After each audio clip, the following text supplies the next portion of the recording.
Kadang-kala emak ini memaksakan kehendak dia yang anaknya tidak punya kecondongan di sana.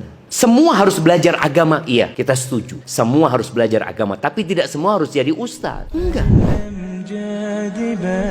Anak itu tidak akan pinter, tidak akan jadi ahli ibadah dengan ibu yang cantik. Karena ibunya cantik, ya Allah aku bersyukur kepada Allah, jadi aku rajin ibadah, enggak. Tapi dengan ibu yang soleha, anak itu akan ya jadi anak yang soleh insya Allah. Maka orang tua harus memberikan support ya kepada anak-anaknya. Yang pertama harus dilakukan oleh orang tua, memotivasi dan memberikan dukungan emosional buat anak. Jangan kerjanya marah-marah aja sama anak. Kesian itu anak. Tadi yang sampaikan, anak itu juga capek. Anak itu punya keterbatasan. Jangan dipaksa anak itu untuk jadi orang lain. Jangan. Semua anak itu punya kelebihan, nggak sama kelebihan. Kadang-kala orang tua maksakan diri ke anak itu apa yang dia nggak mampu. Maka berikan, tadi yang sampaikan, pujian kepada anak itu atas apa yang dia lakukan. Oke, dia memang nggak bisa seperti Fulan. Jangan pernah datang ke nama Fulan di rumah. Tapi bagaimana engkau memberikan motivasi kepada anakmu bahwa engkau bisa nak, engkau bisa. Engkau kuat loh nak, engkau pinter kok nak. Engkau alhamdulillah nak. Kalau bicara tahfidz Quran ya, ada anak itu yang 3 kali baca hafal. Ada anak yang 40 kali baca baru hafal. Maka jangan engkau samakan anakmu dengan yang 40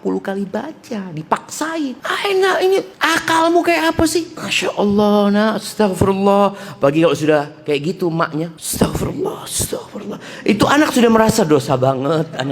Anak hadir di dunia ini hanya nambah dosanya mak anak kayaknya. Enggak, jadi anak itu kadang orang enggak, aku kepingin target dia 30 juz. Ada yang hanya bisa 3 juz. Ya jangan dipaksain, dia mungkin punya kelebihan yang lainnya gitu loh. Allah itu udah atur semuanya jadi sempurna. Dengan ada yang jadi ustadz. Sampai ada mahasiswa nih, datang dia waktu itu tes lisan. Udah lulus dia tes tulisnya. Anak tanya, antum kesini keinginan sendiri? Enggak Ustaz, ibu ana Ustaz. Dia lulus pesantren. Terus antum inginnya apa? Anak inginnya jadi dokter apa dia? Anak nggak ingin Ustaz. Di situ apa ibu anak memaksa dia kepingin anaknya jadi ustadz, katanya ini itu macam-macam. Anaknya baik masya Allah.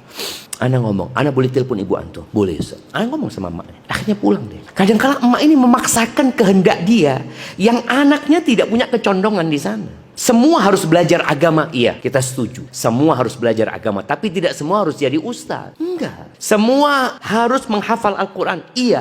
Tapi enggak harus semuanya menghafal semua Al-Quran. Artinya menghafal Al-Quran itu termasuk syarat sahnya sholat kita. Kita harus baca Fatihah. Jadi ada yang wajib kita hafal, ada yang sunnah kita hafal. Maka di sini orang tua memberikan motivasi. Dia lihat anaknya seperti apa. Ya, dia harus mendorong anaknya untuk menjadi hamba Allah. Ini target bersama. Nggak ada yang berbeda target. Targetnya bagaimana anakku menjadi hamba Allah. Tadi jadi hamba Allah yang dokter, jadi hamba Allah yang pilot, jadi hamba Allah yang apa. Tapi dia tetap gimana pun jadi hamba Allah Azza wa Jalla. Motivasi dia. Dari sejak dia kecil selalu dikasih motivasi. Ya kadangkala kita capek, lelah. Nah cuma tolong orang tua ketika engkau merasa lelah mendidik anakmu, engkau ketahui anak itu juga lelah dididik sama dirimu. Sama. Kita kan selalu nggak mikir gitu. Kita selalu nyalahkan dia. Tadi dia sampaikan, kalau dia bisa ganti emak, mungkin dia kepingin ngajukan, Pak ganti emak yang lain lah Pak.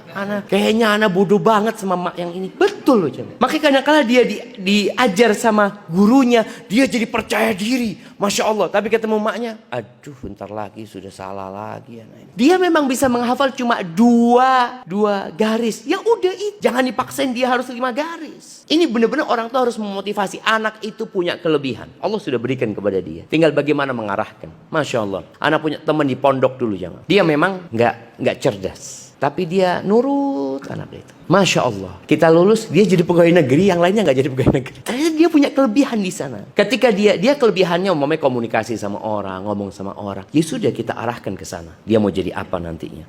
Maka orang tua tolong jangan menghancurkan perasaan anak. Jangan.